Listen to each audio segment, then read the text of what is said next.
Hello and welcome to Witchy Wellness Radio. I'm your host, Lauren Chalantani, women's holistic health coach and fellow recovering perfectionist. This podcast was created to show you that your body is not in the way, it is actually leading your way.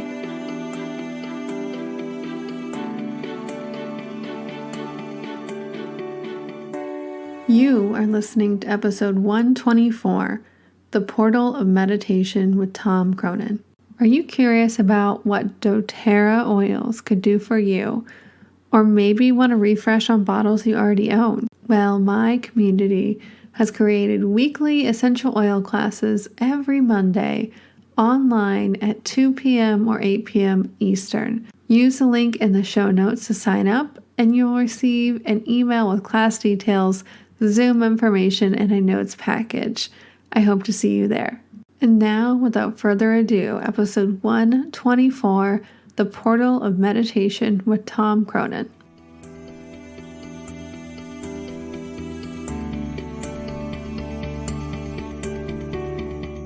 Hello, everybody. Welcome back to Witchy Wellness Radio. This is a show you learn how your body is not in the way, but actually leading the way. And our wonderful guest today, Tom Cronin, is here to talk about overcoming anxiety, chaos, and trauma in your life and business today. So definitely teaching us how our bodies and emotions are leading the way. A little bit more about Tom before we jump in. He spent 26 years as one of Sidney's top bond and swap brokers. From early on in his career, he found meditation and mindfulness to be transformational in relieving the chaos and anxiety that he experienced in his life and in work. Inspired by his own experiences, he then founded the Stillness Project in 2013, a global initiative encouraging individuals to meditate and sit in stillness daily.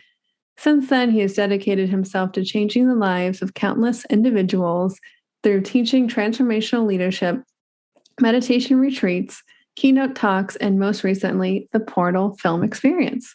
The Portal is an experiential documentary created as a part of a bold global vision to overcome the chronic levels of anxiety, depression, PTSD, and trauma faced by most people, probably every people right now.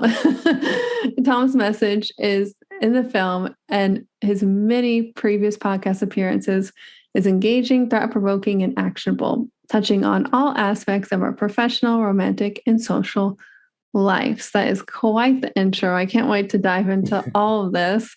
But welcome to the show, Tom. Thanks for inviting me along. So, such an extensive bio, isn't it? I know. Sometimes you hear somebody else read your bio, you're like, "Oh, yes, that I did do that. Oh, yeah, that is me." I forgot that. I just live in an hour. I forgot all that happened. yeah, that's more important. Exactly. And I would love, we got a little bit of a synopsis, right, of what your hero's journey was like, but I would love to hear in your words, how did you get to doing the work today, to creating this beautiful documentary, The Portal? I only read a few sentences about your transformational journey, but I know there's so much more transformation that went along with that. Yeah, I like to break it down into three sections, which really is three sections that most people really ultimately go through in their lives at some point, and that's seeker, finder, sharer. And when we are in a dark room, the one thing we go clamoring around looking for when we walk into a dark room is a light switch. We're in the dark and we're looking for something to illuminate the darkness. And that's the first stage in the process, which is the seeker, seeking. And that's what humanity's in right now. We're in the darkness and we're seeking it in Netflix, in Instagram, we're seeking it in ice cream, we're seeking in gambling, in drugs and drinking, whatever. But we generally seek to find fulfillment, to find truth, to find some way of finding pleasure and what life's all about. And that's what I did for many years. As a broker, I went into finance on a massive trading room floor like Wolf of Wall Street. And, it was huge amounts of money, huge amounts of adrenaline, huge amounts of drugs, drinking, partying. It was just like very Wolf of Wall Street type of living in the late 80s, early 90s. And then what ensued from that, because I was looking for the fulfillment, for the light, for truth in the wrong area, you just actually get more darkness. And you can't actually find, oh my gosh, this is what life's all about. It's supposed to be in a bottle of vodka or a line of Coke, or, and making more money. So it's not going to come from that. And that's what humanity's kind of exhausting in that research at the moment. And then I went into a very dark period of time in my life, a lot of anxiety, a lot of depression, a lot of questioning, whether I even wanted to live. I was I just would get these waves of panic attacks and this deep, dark depression, but continue on doing what I was doing as a broker on a trading room floor. And eventually it culminated in 1996 into quite a severe nervous breakdown where I couldn't go to work. I was at home. I was incapacitated, experiencing what's called agoraphobia. That's where the idea of even leaving the house is just too overwhelming for the nervous system. And it's very primal. We just stay in the safe space back in the cave because going outside the cave was too much. And it was this incredible divine intervention, I guess, where I was watching TV and a story about a very successful property developer back then who was well known in Australia, was talking about his success as a property developer, building massive high-rise buildings. And there was a tiny segment of that story where he talked about how he used meditation as a tool for his success to help him with the stress. Now, this was back in 1996. So this was before internet, before apps, before, online meditation programs. And no one in my world meditated. I didn't know anyone that meditated. I was brought up as a Catholic boy on a farm, and I worked in the finance industry, so it was a very alien, concept to sit in a chair meditating. And this guy literally was in a suit, in a chair meditating. He was doing a technique called transcendental meditation. And he used that word, and I'd never heard it before.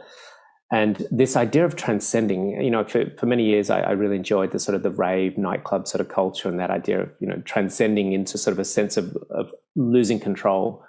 But when he talked about it in this perspective of meditation, it really triggered something for me. It was just like this activation of incredible leaning in to, my goodness.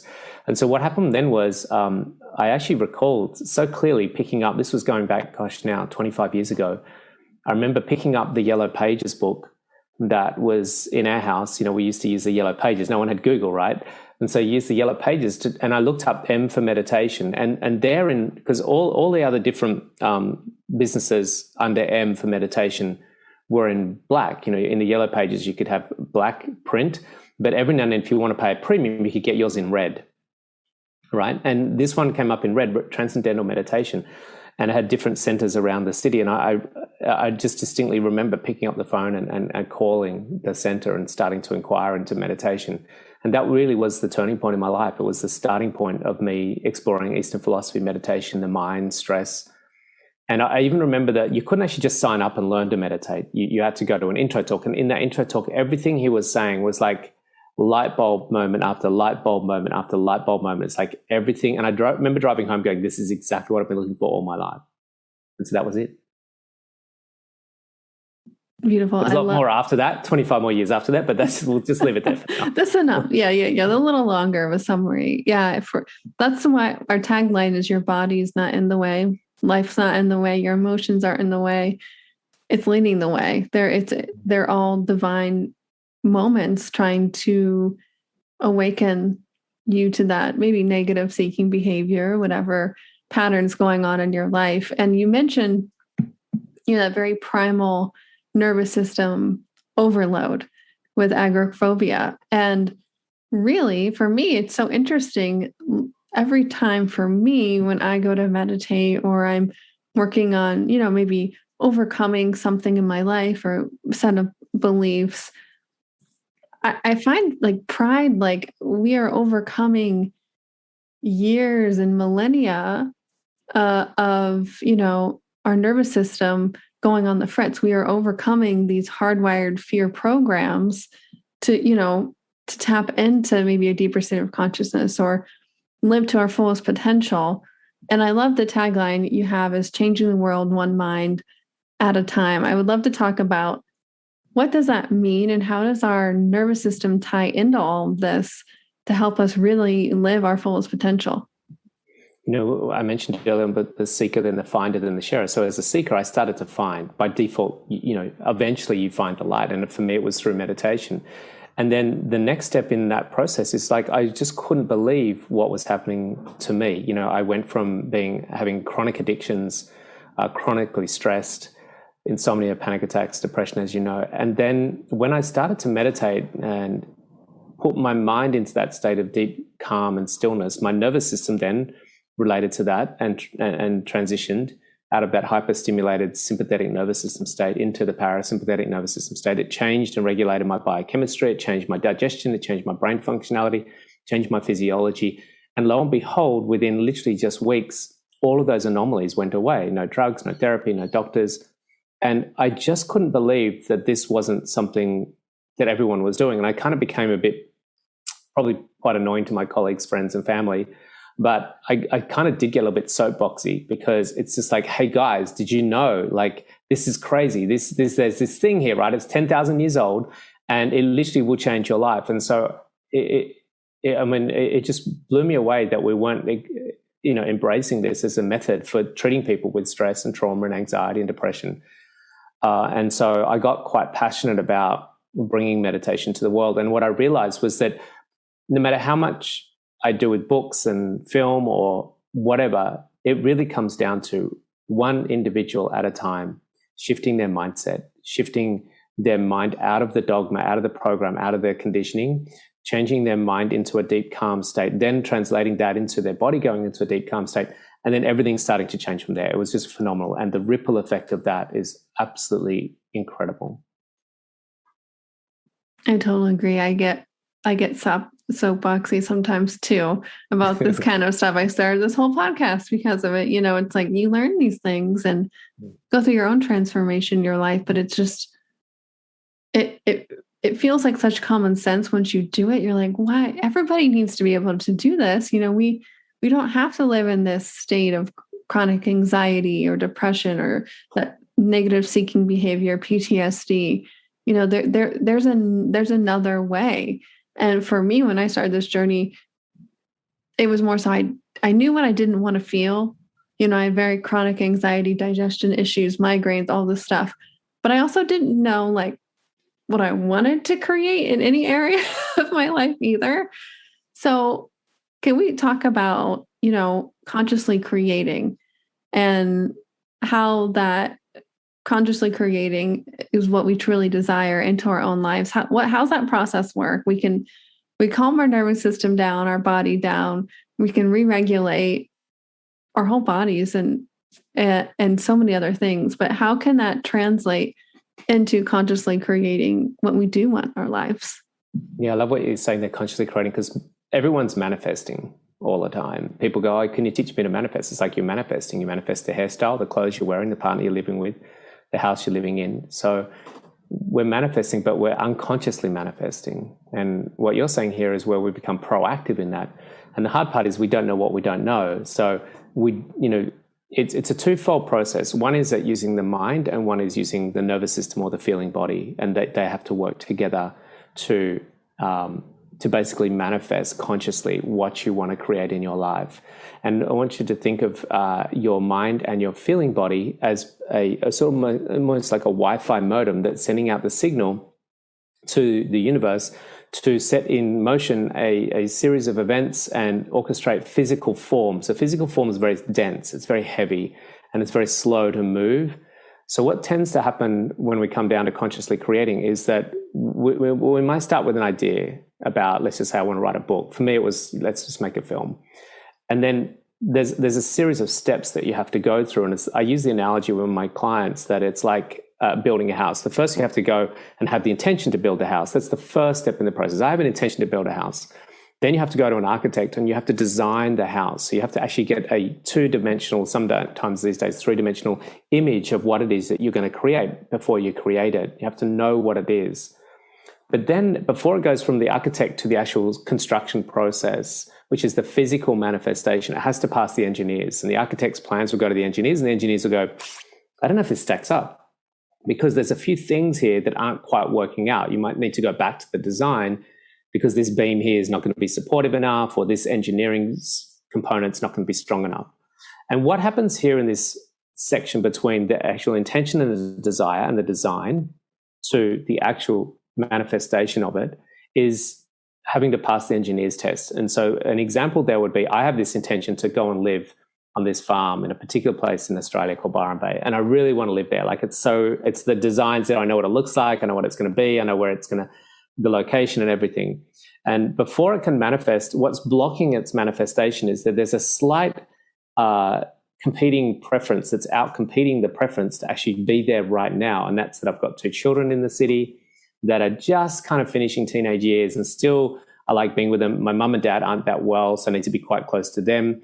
So there's a barrier there that's not passing the engineer's test, that's just superseding that intention and desire. And quite often we don't realize that there's something subtle but slightly stronger that's out competing our preference. And it could be a number of things. It could be self-sabotage, could be unworthiness. It could be, I had one client, she wanted to become a diplomat for her country and work around the world as an ambassador. But she couldn't understand why she wasn't manifesting this. I said, well, let's look at what your deepest desires are.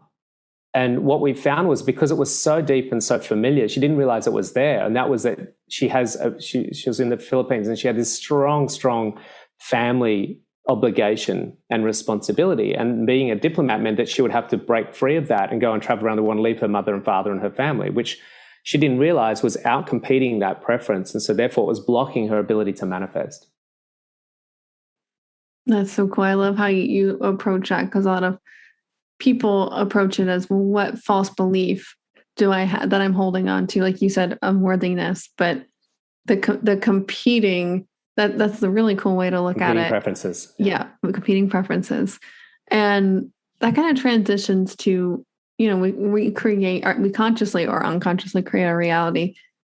But as a whole, humanity, we are co-creators of this kind of reality that we live in now. What's your take on, co-creating the world that we live in today? The world that we've manifested and living in right now is an extension of the state of consciousness and the mind that we're in collectively as a society. And it's, there's 2 different ways of using languaging around this. In the old Vedic sort of philosophy, we use Kali Yuga and Sat Yuga. Kali Yuga being the age of ignorance, which is ignoring our essential, fundamental, absolute nature of our divine self. And Sat Yuga is when majority of people, if not all the people, have awakened to that and have realized that nature. And then when they create and manifest from that state of interconnectedness of divine self, then they create and manifest very different things, very different business models, political systems, banking systems, financial systems.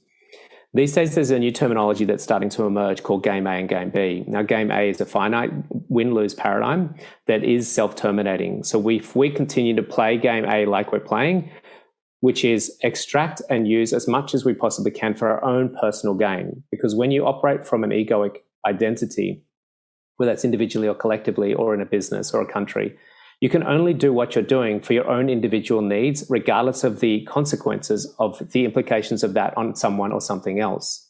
Because my needs supersede everyone else's. That's just the way that ego works. And that can be in business, countries, sporting teams, or individuals. My needs supersede everyone else's, and I need to have my needs met. It doesn't mean we can't be kind and compassionate with an ego. It's just that primary sort of driving incentive is always coming from an egoic sort of presence. In an awakened human being that has less ego, if not no ego, what happens is they don't even think that way. It's just not possible. And so in a world that we're transitioning into, it's very, very early stages, and we talk a lot about this in the film, where the caterpillar morphs into the butterfly. It's a very gradual process that goes through a series of events and sequences. There's a tipping point called the chrysalis moment. Now, before the tipping point, that caterpillar most likely will die as a caterpillar, and it won't do the transformation. It won't have the alchemy, and it won't morph into something that isn't a net consumer, but actually is a contributor, where it propagates the plants and grows the forest. So we're not at that point of passing through the chrysalis yet as a species. We're still in that self-termination phase, which is probably a high likelihood that we don't evolve fast enough to transition out of the self-terminating game that we're currently in. But what we're seeing is this quite an exponential level of awakening, podcasts like this alone. The fact that we're having this conversation 15 years ago, we couldn't have this conversation because podcasts didn't exist. So this ability to share this information and people to embrace the tools and techniques that allow us to move and transition into Game B or Sat Yuga is happening so quickly that there's a possibility that we can get through the chrysalis moment, which is really exciting. Oh, for sure. For sure. I love that visualization. And for me, it's powerful to know that, yes, I'm overcoming and living my fullest potential, but by me doing this in consciousness, but also in 3D, this reality, it has a ripple effect, right? And I think we see this, it's almost expedited right now, like you said, of more and more people waking up to all of this, which is beautiful. And it gets me really excited too, because, 15 years ago, even 10 years ago, I mean, these things weren't as big, and here we are talking all about it. I love going into the unknown and chatting consciousness. What really expands and accentuates this rapid proliferation of consciousness is the magnification of one individual mind through the platforms that we've now developed, which is podcasts. So one person can go through transformation, or a film, or an app, or a blog. So one person can go through a shifting consciousness and then start to share what they found as a seeker, but share it through such mediums that it can spread across the planet so quickly. And so this is the incredibly exciting exponential level of progress that we're going to see as consciousness ripples like wildfire across the planet. Woohoo! Yeah, I'm excited. And I want to dive into your documentary experience, The Portal, because that's one of those driving factors that worldwide that, is inspiring and transforming people's lives.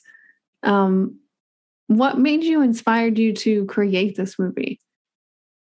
It's a movie and a book. So It was actually, I would have to be, really transparent. It was inspired partly by The Secret.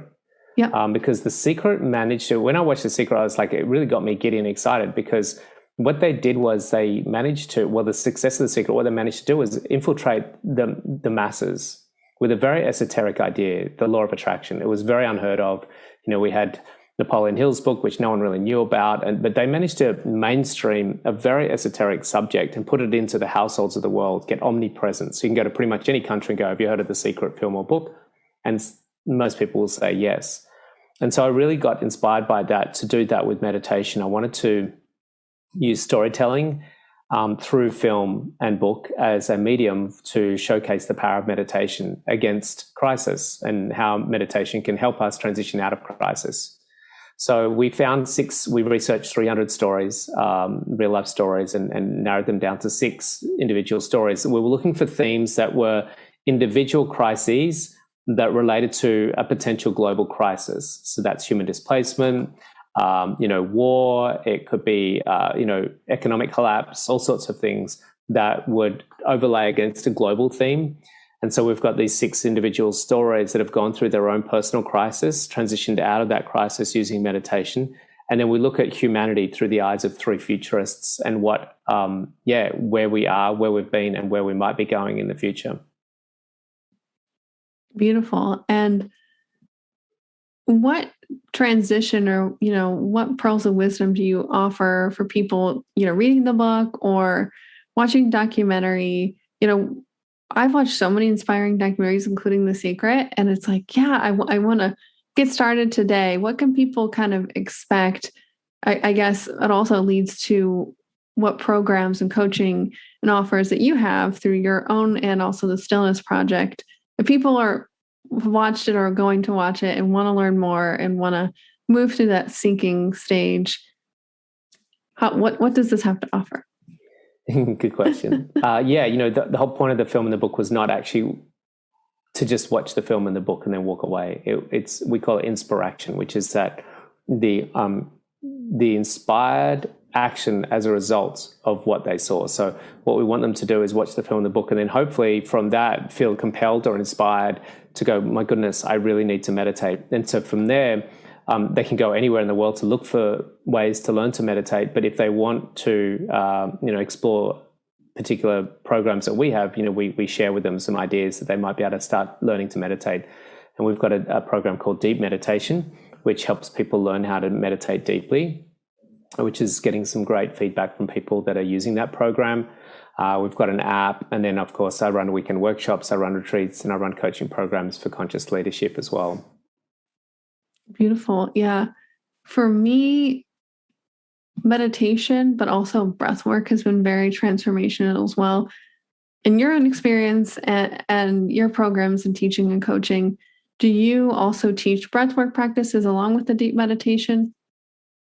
In the actual online program, there's just the meditation. Okay. Certainly with my students and on retreats and things, we add a pranayama practice to it, which is breath work.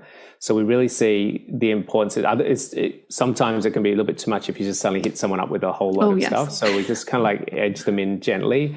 But breathwork is such an important part. And if you look at the ancient traditions, there was always yoga, breathwork, and meditation or stillness. And the combination of those three, which is what we compile together in our retreat, is this sequence that incorporates some gentle yoga, some breath work, and then the stillness. And particularly the breath work and the stillness go together so well. Yeah, it took me a while to get into breath work as well. But for me, it helps me deepen my meditation practice because I think it stresses out, but then it calms my nervous system deeper than I could by not using breath work. And I dabbled a little bit in, the more trendy breath work these days is Wim Hof method. And, there's free meditation and breath work YouTubes you can listen to. But breath retention, I had no idea how challenging that was going to be after being a very experienced meditator as well. It cues up that fight or flight response, sympathetic nervous system right away. But for me, I didn't realize how I'm a yogi as well, how tied my breath was to regulating my nervous system. And when you have to hold your breath like that, I realized, this is a new and different way for me to learn how to go deeper. And for me, it was tuning in almost to myself, and that was able to kind of expand deeper almost into the cosmos or into my consciousness. It was a little bit of a rant there. But yeah, I love the combination of meditation and breath work. It's very, very, very powerful. But I wanted to transition. I know a lot of people here might be stressed out the past almost 2 years at this point, might be feeling worn down. But how can this apply to other areas of life, like your career, your relationships? I mean, obviously your health. The sky's the limit, but what kind of different experiences, or just like in your documentary, different worldviews can this affect? There's so many layers there, what you're talking about. Firstly, we'll start with relationships. When we're calm and out of the sympathetic and into the parasympathetic nervous system, our biochemistry changes. When we're stressed and having an overwhelmed state, we can't produce oxytocin. Now, oxytocin is a biochemical that's required to experience sensations of love. So no matter how good your relationship is, if you're not feeling love because your body's not producing it, you're only producing cortisol, it's going to have a very detrimental effect on your relationship. And so we have a lot of people in struggling relationships simply because there's too much stress in the system.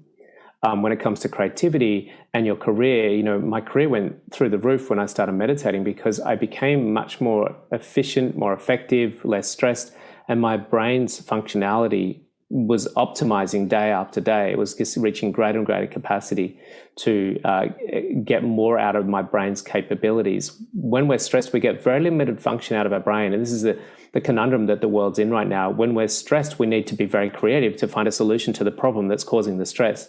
But because we're stressed, we're getting compromised brain functionality. It's operating from very reptilian parts of the brain. And that leads to more stress because we can't find the solutions to the problems. And this again keeps us in a very, very mediocre and very substandard way of living. On all areas that it's going to change our life. But as you said, on a macro, when we start seeing a sort of global worldview, there's something that really interesting happens when you start meditating, is that you start to transcend and be able to see through the veneer of a social conditioning. And what happens is you start to, there's kind of like a 4-5-step process where the first thing is you start waking up and you have this capacity to, we call them a seer, S-E-E-R, one that can see. And you start seeing through this sort of lens of what society's kind of established and created. The first thing is you wake up and you see differently. Then you start to ask questions like, that doesn't make sense. I wonder why. And so you start asking questions about certain dogma and constructs of society.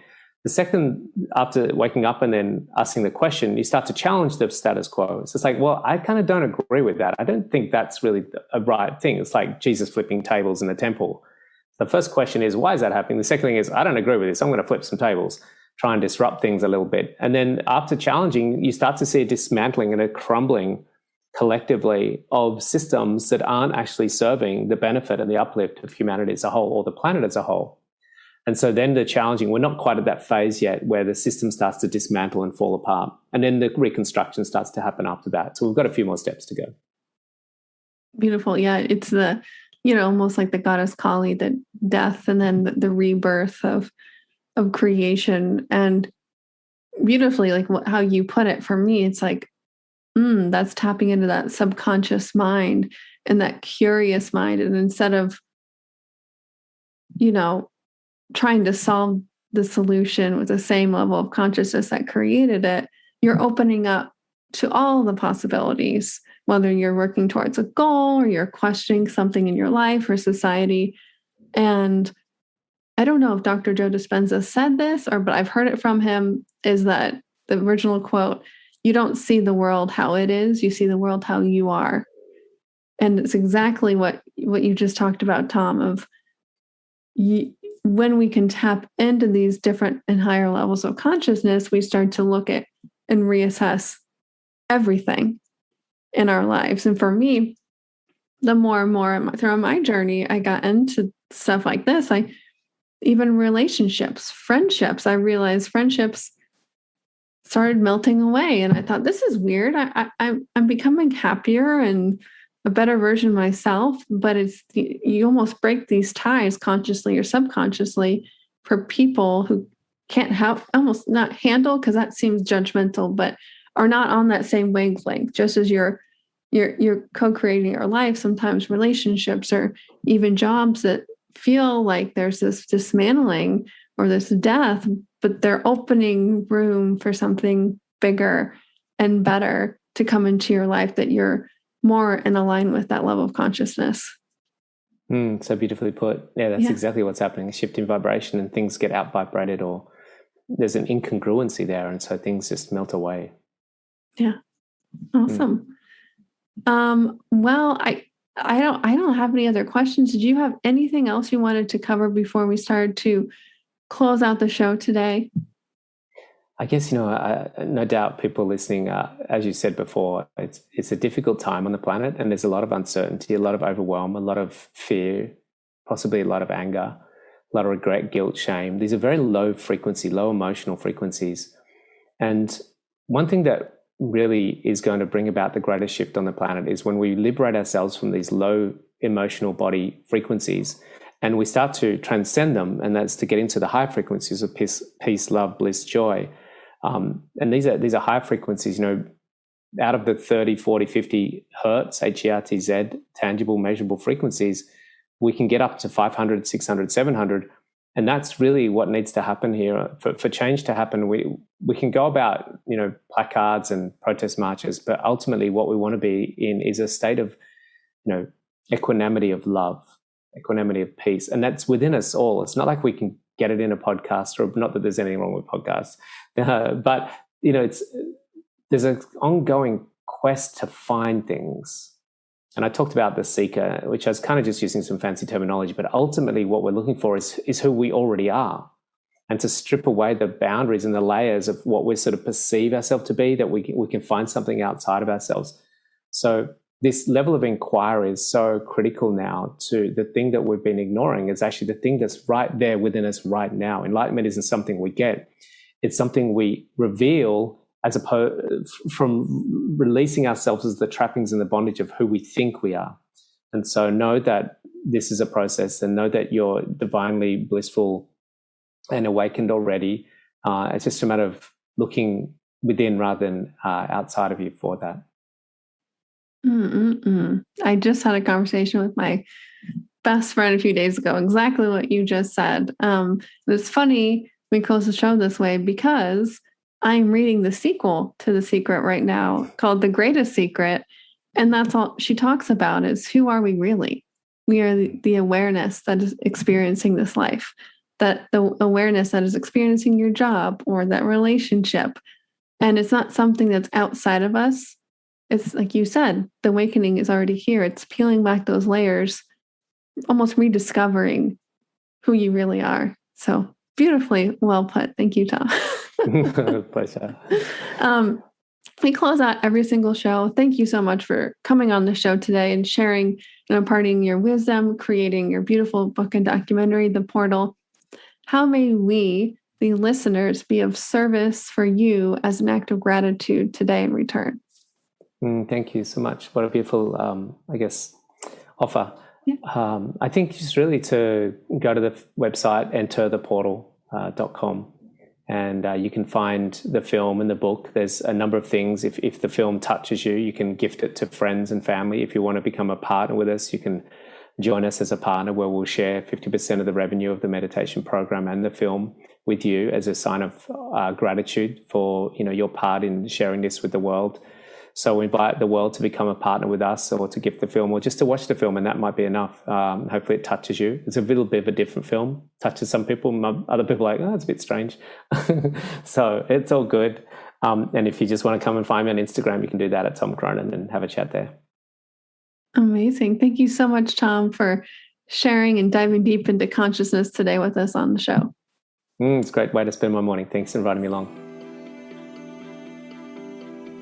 And remember, open up, surrender, trust, and let your body lead the way.